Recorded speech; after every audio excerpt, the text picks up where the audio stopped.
By late summer of 1944, few other than a megalomaniac such as Adolf Hitler could have discerned any hope for the beleaguered National Socialist state that Hitler called the Third Reich. Like other German rulers before him, the Führer faced the dilemma of fighting a two-front war, east and west, however much he had tried to avoid it. After conquering France, he had attempted to lure the British into a separate peace. When that failed, he launched what was meant to be a lightning campaign of annihilation against the Untermenschen, subhumans of Russia, whereupon, having knocked from Britannia's hand the last continental sword at Britain's disposal, he could effectively deal with the British. Yet that strategy too had foundered, on the reef of Russian nationalism and in the sea of Russia's vast expanses. By late summer of 1944, the Allied armies that had come ashore on June 6th in Normandy and on August 15th in southern France controlled almost all of France, Belgium and Luxembourg, and stood little more than 50 miles from the Ruhr industrial region, whose mines, smelters and factories were vital to the survival of the German war machine. In Italy, other Allied armies were close to breaking into the Po Valley not far from the southern frontier of the Reich, and in the east, during the course of the summer, the Red Army had driven 400 miles from deep inside White Russia to the Vistula River across from the Polish capital of Warsaw, an advance that conquered half of Poland and put Russian soldiers virtually on the frontier of East Prussia. Red Army troops had been in the Romanian capital of Bucharest for nearly a fortnight and were almost at the gates of the Bulgarian capital of Sofia. Their advances had forced German withdrawal from Greece and had precipitated the kind of defection of Germany's allies that had presaged collapse in World War I. Italy had long since given in and become a battleground. Bulgaria and Romania had defected, with Finland about to follow, and only the presence of German divisions kept Hungary from doing the same. In 5 years of war, the German armed forces had lost almost 3.75 million men, the elite of German manpower.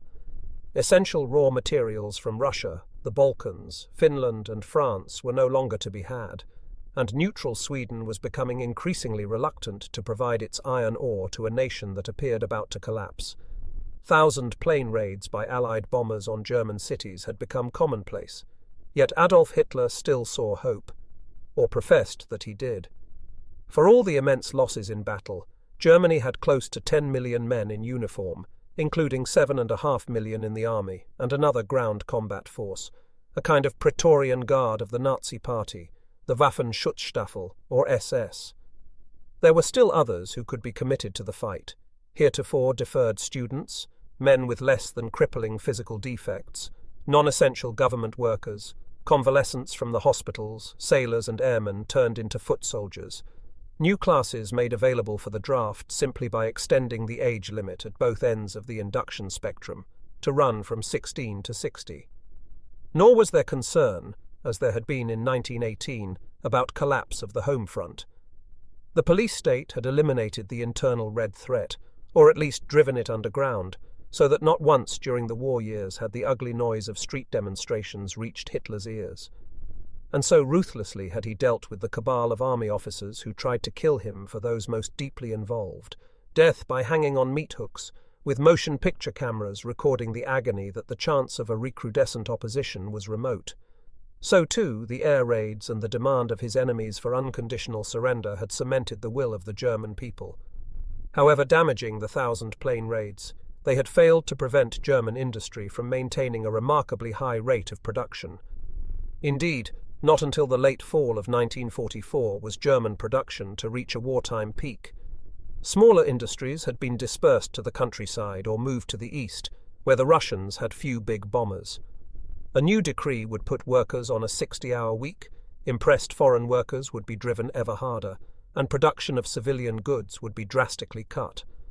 By those methods, German industry during the fall of 1944 was to produce a record 1.25 million tons of ammunition, 750,000 rifles, 100,000 machine guns, and 9,000 artillery pieces.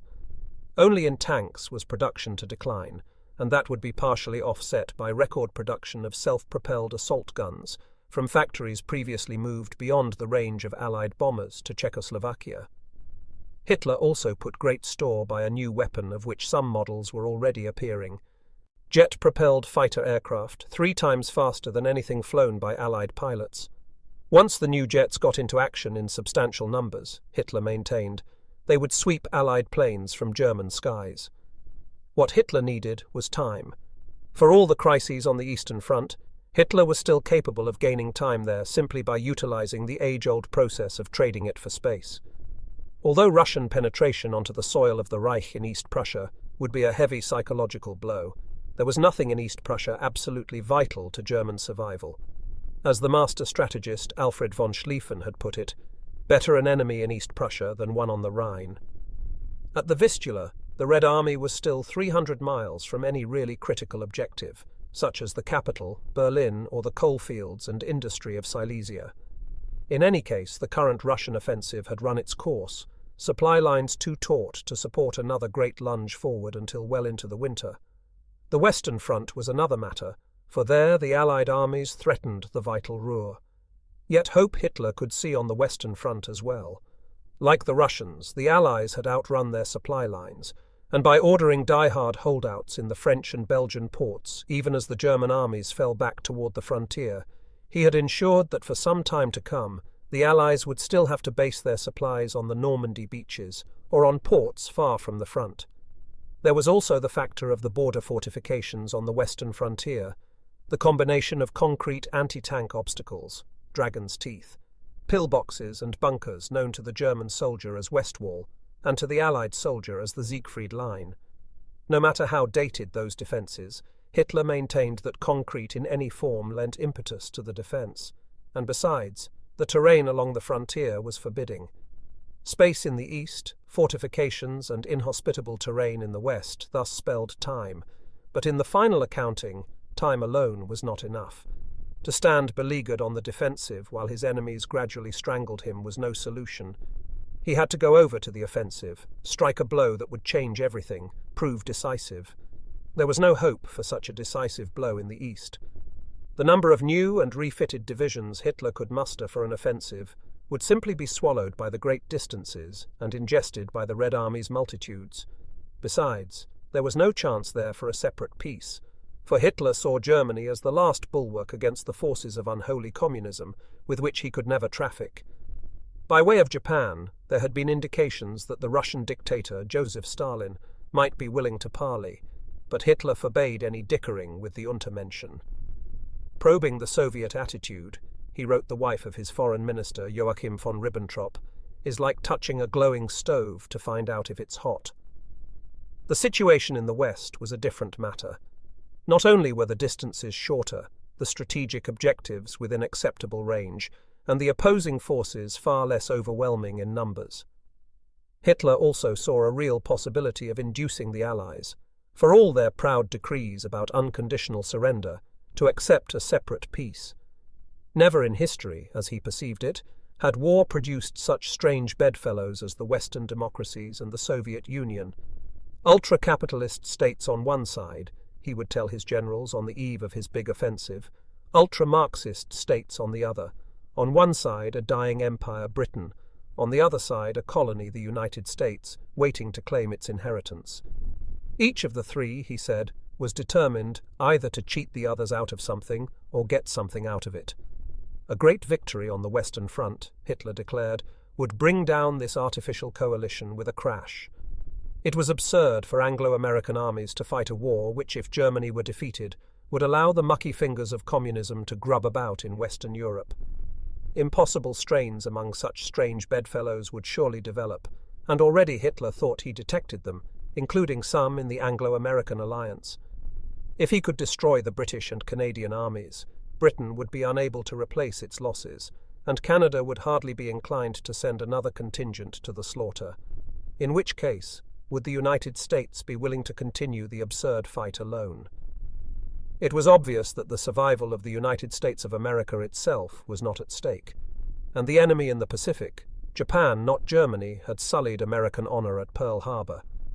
If a catastrophic blow to the Allied armies should precipitate a separate peace that would enable Hitler to turn a still powerful army and all Germany's resources to putting an end to the Red Menace, thus fulfilling his ambition to destroy communism and the pagan Russian hordes utterly, to level Moscow and Leningrad, blotting their names forever from geography and history alike. Had not Frederick the Great, who among all the military leaders of history was Hitler's idol, whose maxims were always on the tip of the Führer's tongue to silence the pessimist, invoke new sacrifice, or justify cruel discipline, and whose portrait hung behind the desk in Hitler's study in the Reichschancellery, faced vastly superior forces converging on his kingdom in the 7 Years' War. And had not Frederick, by engaging and defeating his enemies one by one, hung on until the historical accident of the death of the Empress Elizabeth of Russia brought to the throne one of Frederick's admirers, Peter III, which split the coalition opposing him? Under intense adversity, would the unholy alliance of capitalism and Bolshevism hold up any better? With the British and Canadian armies wiped out, would it not become obvious to the American people that their sons were dying to impose on Western Europe the dictatorship of the proletariat? As early as the last day of July 1944, when the Allied armies were about to break out of their Normandy beachhead, Hitler, who to that point had adamantly refused to sanction any withdrawal and replaced his commander-in-chief in the West, Field Marshal Gerd von Rundstedt, for proposing it admitted to a few intimates that eventual withdrawal to the West Wall might be the only recourse. That would mean, in time, an offensive mounted from behind the protection of the West Wall, a decision which Hitler revealed to a select group on August 19th. He planned, he said, to launch an offensive on the Western Front at the beginning of November, when heavy fog and rain-poor campaigning weather traditionally came to northwestern Europe, weather that would seriously interfere with the operations of the Allied air forces. Not quite a fortnight later, on September 1st, Hitler called to the Wolfschanzer the man he had so recently removed from command, Gerd von Rundstedt, and asked him to return as commander-in-chief in the West. A wizened, venerable old soldier, he was almost 70, von Rundstedt was to most Germans the paragon of all that was good and right about the German officer corps. Hitler disliked him intensely, partly because he was such an obvious exemplar of that elite corps with its plumy elegance, whose officers, Hitler knew, saw him in his role as supreme military commander as an impostor, and partly because Hitler also knew that in private conversations von Rundstedt referred to him mockingly by his rank in the Great War as the corporal. On the other hand, after having been relieved in France, von Rundstedt had demonstrated his loyalty by presiding over a court of honor to expel those officers associated with the attempt on the Führer's life. Besides, Hitler needed a proud figurehead around which the troops might rally. He needed, too, someone whose presence as commander-in-chief might lull Allied commanders, who would expect that such an experienced and capable old soldier would conduct his campaign according to accepted canons of the military art. At the meeting in the Wolfschanzer, Hitler treated von Rundstedt with unwanted diffidence and respect, while the old soldier sat there motionless and monosyllabic. But as a loyal German, von Rundstedt agreed to serve. He was to defend for as long as possible in front of the West Wall, then fall back on the fortifications for the decisive battle. Everything depended on that battle, Hitler stressed, for under the conditions existing in the Third Reich, there was insufficient strength to mount an offensive. Having thus deceived his commander-in-chief, Hitler set about creating the conditions for his offensive. To his Minister of Propaganda, Joseph Goebbels, he gave the assignment of combing the country for enough untapped manpower to create 25 new divisions, while others might later be culled from Finland and Norway. To assure von Rundstedt's holding the line, he accorded the Western Front priority on tanks coming off the assembly lines. But to create an armoured force to form the steel heart of the offensive, he ordered the 4 SS Panzer divisions then fighting in the West to be pulled from the line and refitted, without telling von Rundstedt why. To control the armour, he created a new headquarters, the 6th Panzer Army, commanded by a hard-drinking old crony from the early street-brawling days of the Nazi Party, SS Obergruppenführer Josef, Sepp, Dietrich. Although von Rundstedt appealed for reinforcements from the new formations, Hitler refused all but minimal help. For as he had anticipated, the Allied armies had outrun their supply lines and would soon grind to a halt. There was a spasmodic climax, an attempt with 3 airborne divisions to gain bridgeheads over the canals and sprawling rivers of the Netherlands, including the lower Rhine, and turn the flank of the West Wall. But when that failed, the Supreme Allied Commander, General Dwight D. Eisenhower, had no recourse for a time but to accept a slow, grinding battle of attrition. As Hitler began more detailed planning for his offensive, one factor remained constant: the goal of destroying the British and Canadian armies, which were located in the far north, mostly in the Netherlands. Although the British had seized the great Belgian port of Antwerp, German troops, upon Hitler's specific order, still held onto the banks of the Schelde estuary, which connects the port with the North Sea, and thereby denied Allied ships the use of the harbour. Yet it could be expected that Antwerp would eventually be opened and serve as the principal port for Allied supplies. Since a drive to Antwerp would not only deny the Allies the port, but also trap the British and Canadian armies, Antwerp was a strategic objective of the First Order. That objective ruled out launching the offensive against the Allied south wing, for from the Vosges mountains of Alsace, or the hills of Lorraine in northeastern France, the route to Antwerp was too long. The shortest distance, no more than 60 miles, was in the north, along the boundary between the American and British armies north of the old Carolingian capital of Aachen, but there the multiple rivers and canals posed serious obstacles to tanks. That left the Ardennes, a region that had long fascinated Hitler, where German armies had attacked with tremendous success in 1914 and again, at Hitler's personal instigation, in 1940. At that point, Hitler had no way of knowing how strong the Allied line might be in the Ardennes by the time his offensive was ready. Indeed, even as he reached his decision, there was considerable concern about a drive by a corps of the American First Army through the Ardennes and into the contiguous region inside Germany known as the Eifel. There, 2 American infantry divisions had crossed the frontier and penetrated a thinly fortified sector of the west wall near and astride a high ridgeline, the Schnee Eifel, while a few miles to the south an armoured division had crossed Luxembourg, penetrated the west wall, and headed for the crossroads town of Bitburg. Not until September 17th were hastily assembled troops able to halt the drive at the Schnee Eifel, and even then the Americans retained control of the ridge.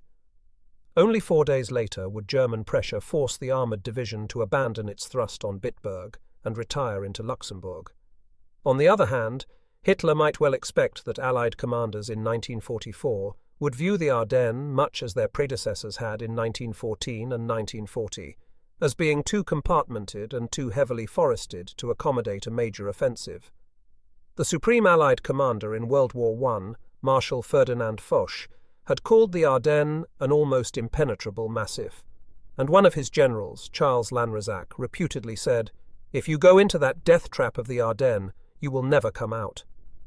If Dwight D. Eisenhower in 1944 held a similar view, he too would accord little credibility to the possibility of a German thrust through the Ardennes, so that an attack there could be expected to hit a weak point in the Allied line. Some days before Hitler made his dramatic announcement at the Wolfschanze on September 16th, he had directed his plans and operations officer, General Jodl, to study the possibility of an offensive in the Ardennes, and he himself had pored over the results. Opposite the Ardennes, inside Germany, dense forests in the Eifel region provided a ready cloak for the assembly of an attacking force, and however restrictive the terrain, German armies had demonstrated in 1940 that mobile forces could negotiate the Ardennes swiftly.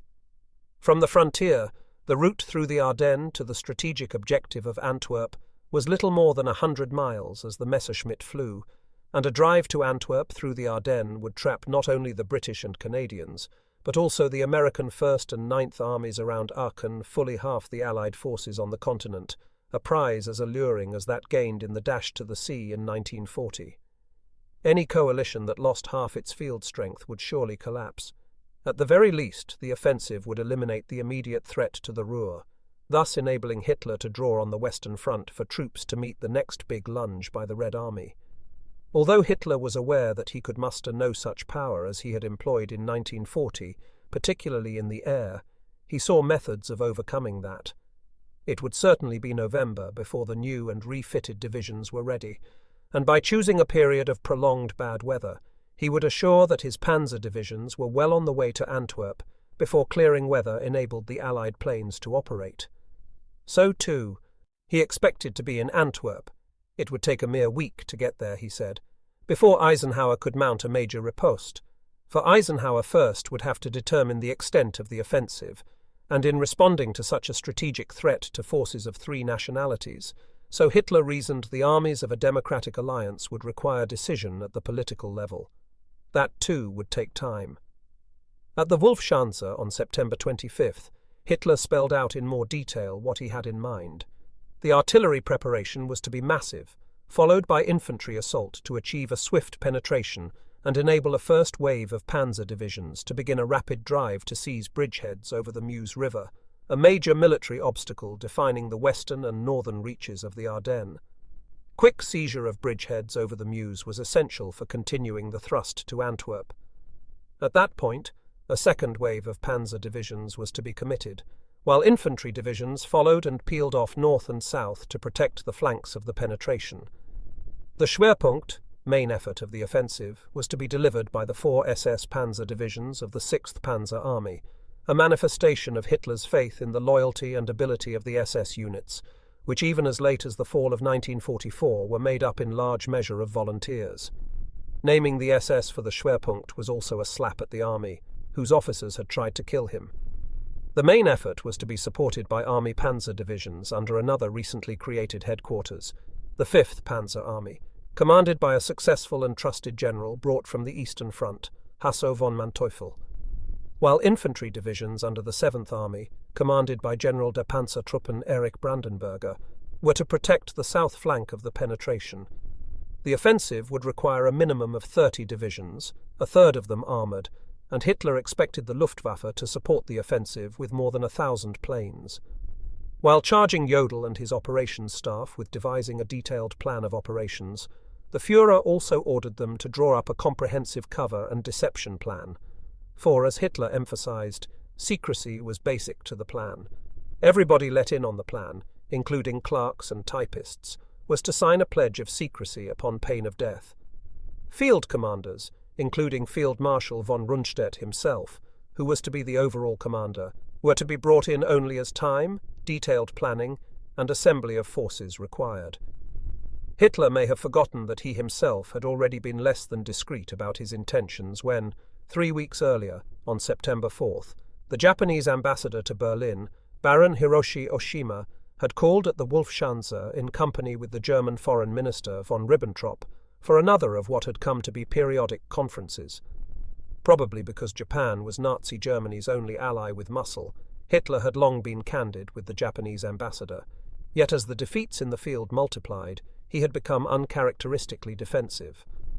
When Oshima expressed some concern about the perils facing Germany, Hitler assured him that he still had ample resources for restoring the situation. When the current replenishment of the air forces is completed, said Hitler, and the new army of more than 1 million men, which is now being organized, is ready, I intend to combine the new units with units to be withdrawn from all possible areas and to open a large-scale offensive in the west. The news astounded Oshima. When? He asked, to which Hitler replied, after the beginning of November. A few days later, Baron Oshima reported the conversation to his government in Tokyo, where, as in Berlin, nobody was aware that since mid-1941 the United States had been intercepting and decrypting Japanese diplomatic wireless, radio traffic, a process known by the codename Magic.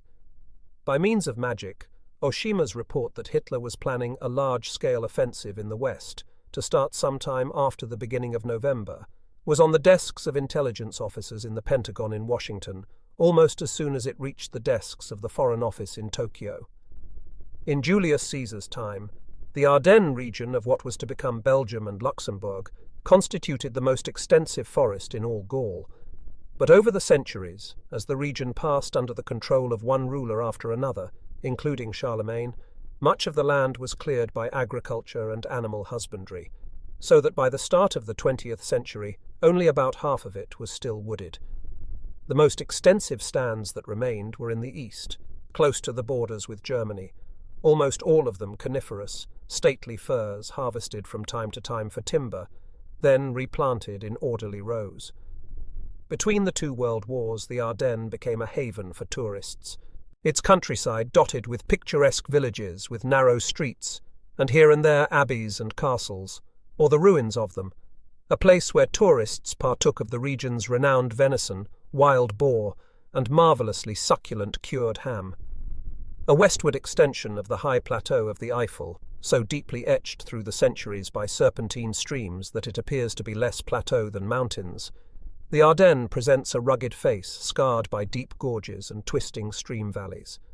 It has the shape of a big isosceles triangle with an 80-mile base along the frontiers, extending from an ill-defined point in the north near the Belgian town of Eupen, 14 miles south of Aachen, to the vicinity of Luxembourg City, the capital of Luxembourg, in the south.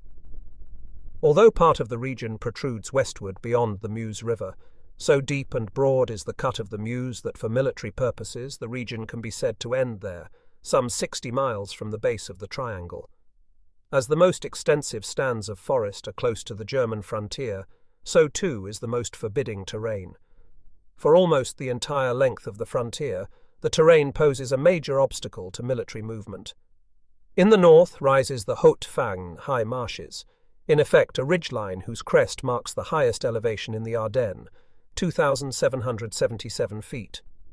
It is an almost trackless moor covered with forest or peat bogs, the latter providing the source of medicinal waters for the thermal baths of Aachen and of Spa, the Belgian resort whose name long ago passed into English as a synonym for thermal watering places.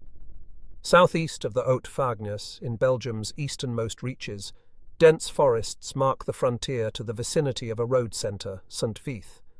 Because American troops who attacked there in September held on to the nearby prominent feature just inside Germany, the Schnee Eifel, that ridgeline in the fall of 1944, constituted a part of the obstacles to be faced by any attacker from the east. The Little Our River, which rises in eastern Belgium, becomes a major obstacle as it crosses into Luxembourg, where it marks the frontier and flows through a gorge whose almost cliff-like sides are covered with firs. The roads leading west toil upward to a high ridge which American troops, familiar with the Shenandoah Mountains of Virginia, called the Skyline Drive. Behind that ridge lies another gorge cut by the Clerve and Schur rivers. After absorbing the waters of the Clerve, the Schur drains southeastward to the frontier, where it absorbs the Auer and forms the border with Germany, the Germans call it the Sauer, until it joins the Moselle River northeast of Luxembourg City, at roughly the southern terminus of the Ardennes. Along the entire stretch of the Ardennes near the frontier, only one corridor at all conducive to military movement exists, a sector some 5 miles wide beginning at the northern end of the Schnee Eifel.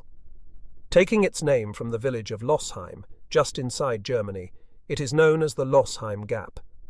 The term gap is relative, for even though it lacks extensive forest along the frontier, a belt of woodland 2 miles thick has to be crossed before gaining more open country a few miles deeper into Belgium, and the hills are steep, the valleys deep.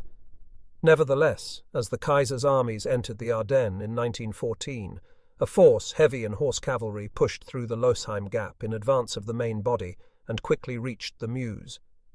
The same thing happened in 1940 when a panzer division under an obscure general, Erwin Rommel, passed through the Lossheim Gap to gain the Meuse by nightfall on the third day of attack. From the high ground along the frontier, the terrain slopes gradually downward toward the west, losing some of its convulsive nature except for tortuous meanderings of streams through deep valleys in the extreme north and south.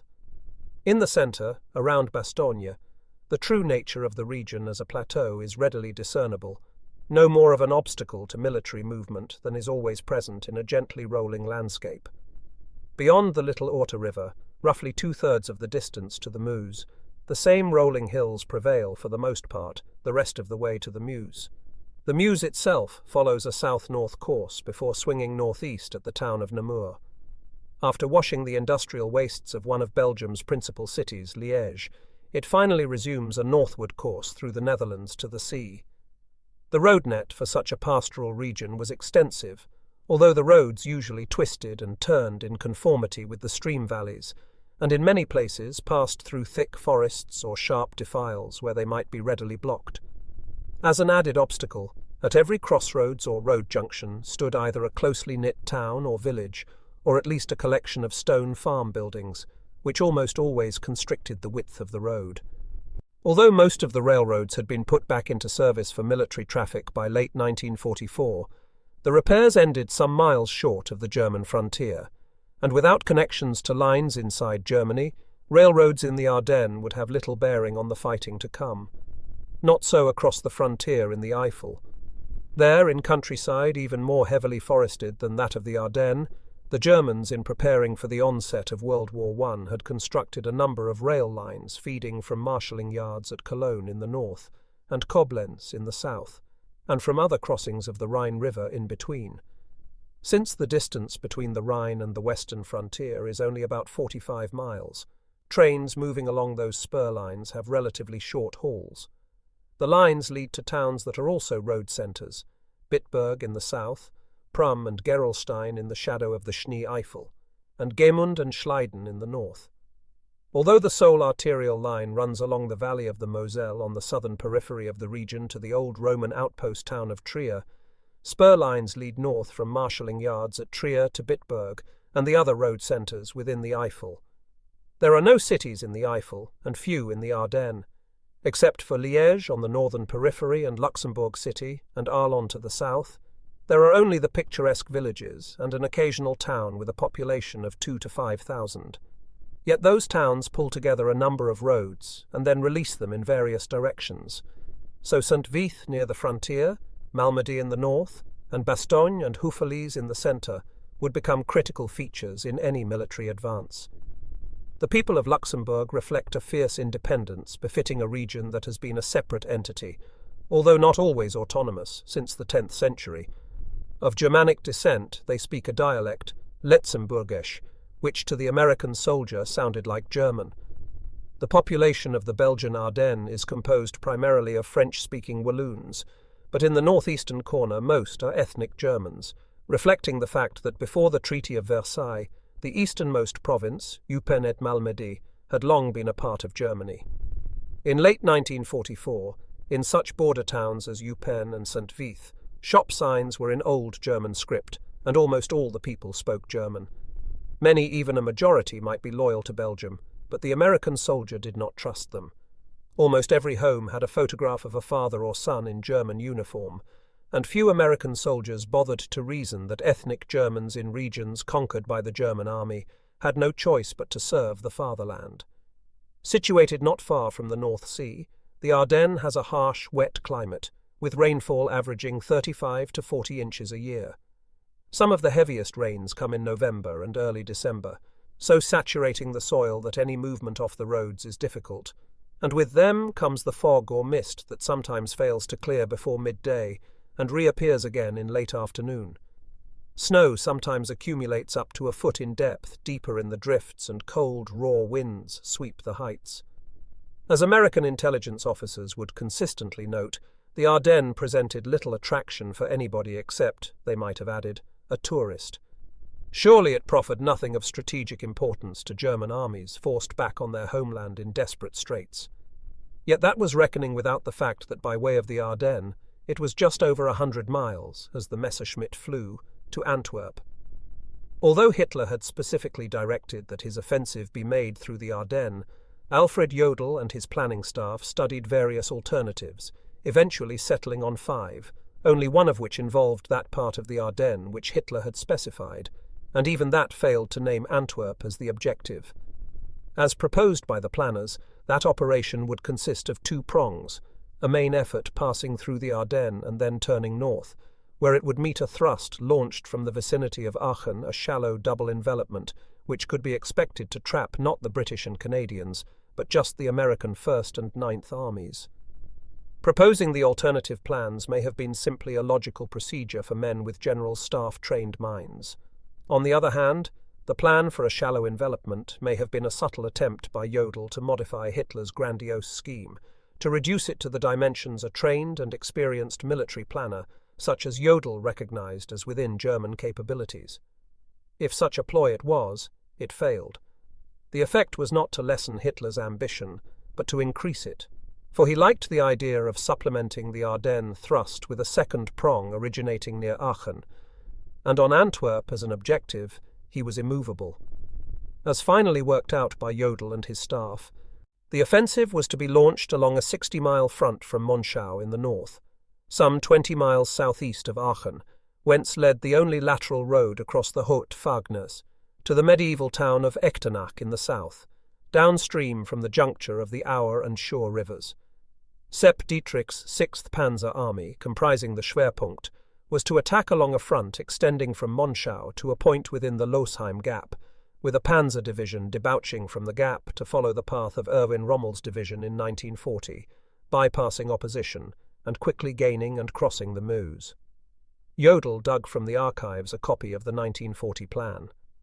Dietrich was to pass south of Liège, cross the Meuse upstream from the city, then head for Antwerp while anchoring his northern flank on the considerable obstacle of the Albert Canal. On Dietrich's left, General von Manteuffel's 5th Panzer Army was to attack through and south of St. Vith, cross the Skyline Drive, jump the Meuse upstream from the bend in the river at Namur, and then wheel northwest, bypassing the Belgian capital, Brussels, and protecting the 6th Panzer Army's southern flank. Erich Brandenberger's 7th Army, made up primarily of infantry, was to attack on either side of Echternach, and while advancing westward was to peel off divisions to block to the south. 48 hours after the offensive in the Ardennes began, the 15th Army, composed of infantry reinforced by a panzer and a panzer grenadier, mechanized division, was to be prepared to attack from the vicinity of Aachen. The basic objective was to pin down American divisions and prevent them from reinforcing in the Ardennes. But if all went well, the attack was to continue southward to reach the Meuse near Liège and trap the Americans around Aachen. Although Hitler spoke grandly of yet another attack in Alsace to tie down American divisions there, plans for that attack, like that by the 15th Army, remained indefinite. So did a suggestion that Army Group H, which defended in the Netherlands, might drive through the Canadians to link with the 6th Panzer Army at Antwerp, thereby constricting the trap around the Allied armies. Nobody said anything about how the Germans were going to liquidate the more than 1 million Allied troops who would presumably be trapped. Accepting the plan, Hitler continued his deception by giving it a code name, Operation Wacht am Rhein, Watch on the Rhine, designed to provide a defensive rather than offensive connotation. The next day the head of the OKW, Oberkommando der Wehrmacht, Field Marshal Wilhelm Keitel, issued a general order to all commanders on the Western Front, asserting that for the moment no German offensive was possible, that the saving of the fatherland depended upon unyielding defense.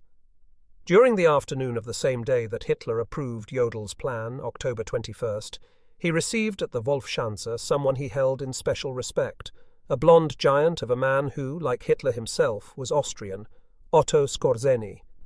It was Skorzeny who in 1943 had rescued Hitler's friend and erstwhile ally Benito Mussolini from a mountaintop in Italy where he was being held in the wake of Italy's defection, and only a few days before the visit to the Wolfschanze, Skorzeny had led a successful raid on the seat of the Hungarian government in the citadel in Budapest to prevent Hungary's defection.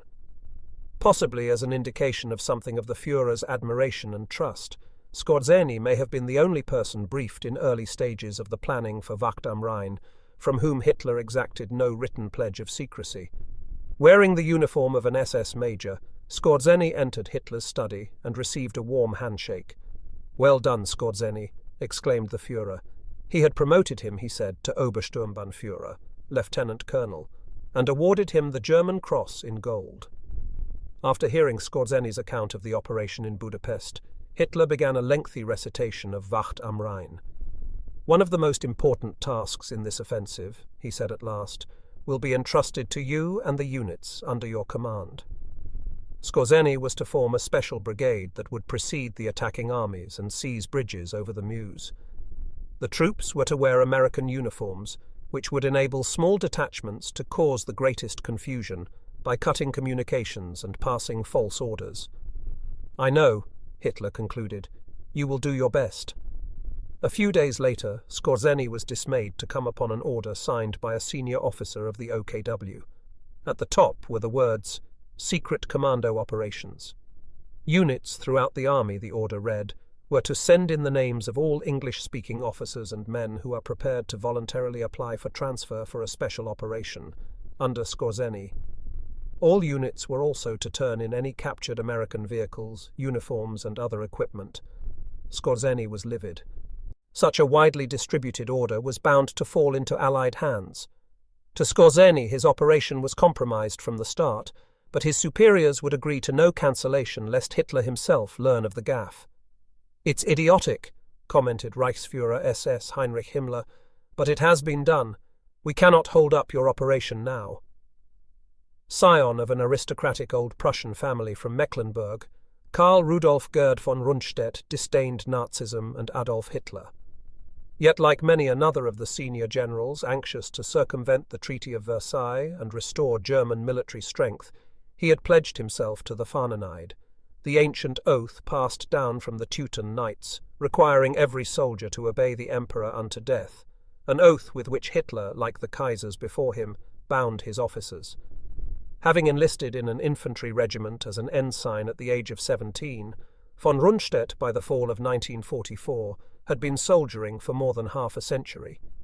Joining the General Staff after the Great War, he had worked hard to dispel the paralysis that the machine gun had engendered, insisting on increased fire support and mobility for the infantrymen.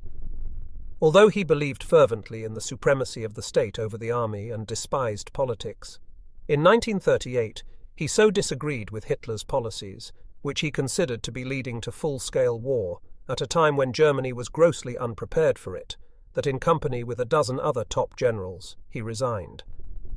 With the invasion of Poland in 1939, he nevertheless accepted a recall to duty and commanded army groups with distinction in Poland, Belgium, France and Russia before becoming commander-in-chief on the Western Front. Von Rundstedt was, to many of his compatriots, the prototype of the Prussian officer, stiff, formal, utterly dedicated to his profession. Some saw him as excessively modest, too reserved, a man who led a simple life and was indifferent to money or possessions, one who was affable to inferiors and extravagantly polite to women. He smoked too much and enjoyed an occasional drink. Like most German officers of his time, he had learned the language of the courts. He liked the French, and when in France, chose to speak in French with visiting dignitaries. By the fall of 1944, von Rundstedt's advanced age was showing. The skin on his face was wrinkled like crepe paper, and even as Hitler recalled him once again to duty, he had been taking the cure at Bad Tolz. Establishing his headquarters in Ziegenberg Castle, in the Taunus Hills east of the Rhine near Bad Nauheim, he made few visits to the troops, a practice far different from the old days. Many of his associates saw the noble old man for what Hitler intended him to be, a figurehead. Among them was one of his 3 Army Group commanders, Field Marshal Walter Model of Army Group B, who was destined to be the tactical commander for Hitler's ambitious offensive. A man of humble origins, in no sense of the nobility, Model had early tied his career to Hitler's. As von Manteuffel put it, his manner was rough, and his methods were not always acceptable in the higher quarters of the German army, but they were both to Hitler's liking. He was one of only a few among the thoroughly cowed officer corps who still dared to speak his mind to the Führer, and occasionally carried his point. Stockily built, Model found it hard to look the stiff, formal Prussian, but with the aid of a monocle, he managed it. In Russia, Model had established a reputation as a lion of defense, and in August 1944, when Hitler needed a lion of defense on the Western Front, he made him commander of Army Group B, and at the same time, briefly, commander-in-chief in the West. To some, Model appeared not only ardent but fanatical. When a commander in Normandy insisted that the remnants of his division be pulled from the line for a rest, Model said, "My dear Bayerlein, in the east our divisions take their rest in the front line, and that's how things are going to be done here in the future." And when Model learned that Field Marshal Friedrich Paulus had surrendered to the Russians at Stalingrad, he was appalled. "A field marshal," said Model, "does not become a prisoner. Such a thing is just not possible." He would eventually take his own life rather than surrender. 16 years von Rundstedt's junior, Model treated the old man with due respect, but he ran his army group with little reference to Ziegenberg Castle. Von Rundstedt, for his part, conscious of the peculiar position in which Hitler had placed him, about the only authority left to him, he was to note, was to change the guards in front of my own headquarters, accepted Model's deference as his due, but made no effort to interfere with Model's trading on his prerogative as bearer of a marshal's baton to deal directly with Hitler. Relations between the two were correct but not cordial. As October passed its midpoint, von Rundstedt at Ziegenberg Castle and Model at his headquarters in a former sanitarium for alcoholics near Krefeld, northeast of Aachen, received summonses to send their chiefs of staff to the Wolfschanze. Neither knew why, but both assumed for a taste of Hitler's collar, for the Americans had finally captured Aachen, the first German city of appreciable size to fall. Von Rundstedt nevertheless instructed his chief of staff, General der Kavallerie Siegfried Westphal, to seize the occasion to press his repeated unanswered pleas for reinforcements to prevent a breakthrough beyond Aachen to the Rhine. Arriving at the Wolfschanze on the morning of October 22nd, General Westphal and Model's chief of staff, General der Infantry Hans Krebs, first had to sign the pledge required of those let in on Hitler's secret, to guard it or be shot. Following the Führer's daily situation conference, all but 15 of the participants were asked to leave, whereupon Hitler himself took the floor. To the surprise of Westphal and Krebs, he said not a word about the fall of Aachen. Instead, he unfolded an astounding plan: Wacht am Rhein. As Westphal and Krebs listened in stunned silence, Hitler outlined the forces that were to be employed. There were to be 30 divisions, 18 infantry and 12 panzer or panzer grenadier divisions. To Westphal and Krebs, such largesse was heady news, but their enthusiasm cooled when Hitler told them that von Rundstedt's command would have to provide 9 of the divisions, including 6 panzer divisions. Those would have to be pulled from the line in sufficient time to be refitted with replacements in men and equipment before the offensive. For general fire support, there were to be 5 motorized anti-aircraft regiments, 12 artillery corps, and 10 rocket projector brigades. There would also be additional general support troops, such as engineer and signal battalions, and the Luftwaffe was to provide at least 1,500 planes, including 100 of the new jets. Although Hitler said that he wanted to attack early in November, it would be impossible to assemble all the troops by that time, so that the offensive was to begin on November 25th, a date, his meteorologists had promised him, that assured inclement weather with poor visibility to conceal the build-up. In the meantime, he intoned, there was to be no let-up in the defensive battle, yet not one of the formations intended for Wacht am Rhein was to be committed to bolster the defence. With that, Hitler dismissed his generals, ordering them to return to their headquarters and draw up detailed operational plans.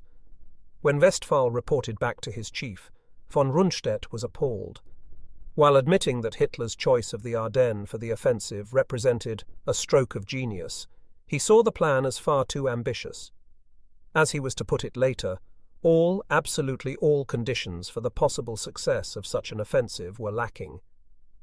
Even to hold on along the frontier while the men and supplies for the offensive were readied would be problem enough, for there were clear indications that the Americans were preparing new drives in both North and South, the 1st and 9th Armies in the Aachen sector and the 3rd Army in Lorraine.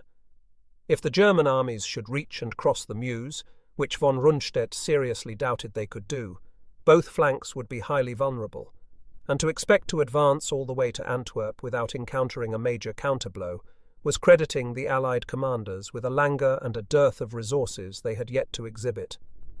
About all Hitler's plan could be expected to achieve, in von Rundstedt's view, was a salient or bulge in the line, costly and indecisive, like those Ludendorff had forged during the Great War. It was with considerable relief that von Rundstedt learned that Hitler's fair-haired boy, Walter Model, shared his misgivings. "This plan," Model said when General Krebs presented it to him, "hasn't got a damned leg to stand on." Without consulting each other, both commanders adopted the same method of trying to whittle down the grandiose scope of their Führer's plan by devising an alternative more in keeping with the reality of German resources. To both, Antwerp as an objective was out of the question. Von Rundstedt proposed a drive through the Ardennes to cross the Meuse between Liège and the Bend at Namur for a juncture with a simultaneous attack launched from the north, thereby trapping the Americans around Aachen in a double encirclement. Model proposed instead a single encirclement with all the forces committed through the Ardennes, then driving north. On October 27th, von Rundstedt went to Model's headquarters to discuss Hitler's proposal and his and Model's suggested alternatives. The 3 army commanders who were to be involved, Sepp Dietrich, Hasso von Manteuffel, and Erich Brandenberger also participated in what was their first initiation into the secret brotherhood, in which they were to serve as potentates. After several hours of discussion, von Rundstedt directed Model to resolve the differences between their two plans. Conscious that the two commanders needed to present a united front if they were to have any power of persuasion with Hitler, Model prepared a final plan almost identical to von Rundstedt's. As the commander of the 5th Panzer Army, General von Manteuffel, put it, it was a matter of the grand slam Hitler's plan versus the little slam von Rundstedt and Model's. Von Manteuffel was an avid fan of contract bridge. In time, the generals came to refer to them as the big solution and the small solution. Since the small solution was virtually the same as that proposed earlier by General Jodl, its chances of getting past the Führer were predictably thin. That failed to deter the old soldier and the ardent young Nazi commander from joining forces to do battle. In the first place, they sensed an ally in Alfred Jodl. In the second, although well aware that Hitler as supreme dictator had debased, broken, and even executed many of their compatriots, while they and most of the others in the officer corps had looked on benignly, they were also aware that there were few field marshals of their stature and proven loyalty left to do the Führer's bidding. They were in a position to risk the Führer's fury. They sensed Jodl's thinking when on November 2nd a courier brought a written copy of Hitler's plan with a covering note from Jodl. In the note, Jodl wrote that Antwerp as the objective was unalterable, but he added, although from a strictly technical standpoint, it appears to be disproportionate to our available forces. He continued, in our present situation, however, we must not shrink from staking everything on one card. The next day, when Jodl followed up the written instructions by visiting Model's headquarters, he faced the combined protests of von Rundstedt, Model, and von Manteuffel, whom von Rundstedt had personally invited to be present. Von Manteuffel, as von Rundstedt intended, carried the weight of the argument, a fresh voice in the controversy. General, he said to Jodl, I think under your plan that we can reach the Meuse, but only if certain conditions are met. Every man, every tank, every plane, every gallon of gasoline, every round of ammunition as promised by Hitler would have to be on hand when the movement began, and the attack by the 7th Army to protect the south flank would have to be materially strengthened. As von Manteuffel's statement inferred, he saw no possibility of an advance beyond the Meuse on Antwerp. Jodl had thus heard another advocate of the small solution, but he had his orders. The Führer's plan, he replied, was irrevocable. A week later, on November 10th, the issue appeared to be closed when Hitler signed a formal operational directive specifying an offensive exactly as he himself had originally envisaged it. Yet the man with over a half-century of honourable service in the uniform of his country continued to protest, striving to spare the troops whose trust he bore the sure debacle he envisaged if Hitler persisted in his plan.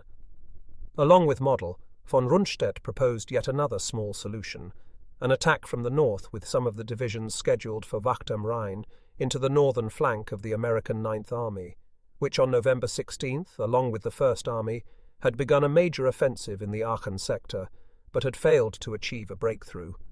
That posed a chance to destroy some 14 American divisions, which would have been weakened by their offensive, thereby setting up conditions conducive to a big German offensive to be mounted later on the order of the one Hitler had in mind. Hitler saw through the gambit. Preparations for an improvisation, Jodl replied in Hitler's name, will not be made. Yet when it became apparent that the target date of November 25th was unrealistic, and Hitler agreed to delay until December 10th, von Rundstedt vowed to continue to try to effect a change. He saw a chance when Hitler called him and Model to a conference at the Reich Chancellery in Berlin on December 2nd. Pleading preoccupation at the front, he sent his chief of staff, Westphal, to represent him, a form of protest not to be lost on Hitler. But he also sent two whom he hoped still might persuade Hitler to reconsider, von Manteuffel, who obviously stood high in the Führer's regard, or he would not have brought him as a relatively junior general from the Eastern Front for such a major assignment in the offensive, and Hitler's old crony, Sepp Dietrich. Nobody, including von Rundstedt, thought highly of Dietrich, but he was a favourite of Hitler's, and to his military colleagues he had already made clear the derision he felt for the job assigned him and the 6th Panzer Army. All Hitler wants me to do is to cross a river, capture Brussels, and then go on and take Antwerp. And all this in the worst time of the year through the Ardennes, where the snow is waist-deep, and there isn't room to deploy 4 tanks abreast, let alone armoured divisions. Where it doesn't get light until 8, and it's dark again at 4, and with reformed divisions made up chiefly of kids and sick old men, and at Christmas. Von Manteuffel and Dietrich constituted von Rundstedt's big artillery, his fortress guns detailed to fire a final, decisive salvo. Yet the rounds fell short. Dietrich failed to speak at all, and von Manteuffel achieved only some minor changes, mostly of a tactical nature. Hitler nevertheless threw a sop to his faithful Nazi Walter Model by changing the code name to that used by Model in his plan for a small solution, Herbstnebel, autumn mist. That was all. What the field commanders failed to recognize or to accept was the desperation that lay behind Hitler's plan, a desperation reinforced by the Führer's megalomania and his distrust of his generals, whose ineptitude and disloyalty, he was convinced, were responsible for bringing Nazi Germany to the brink of destruction.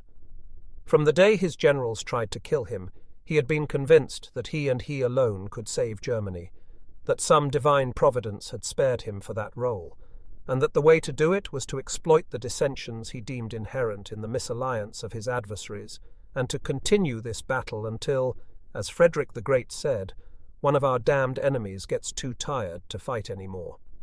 Destroying 10 or 14 or 20 American divisions around Aachen would not do it.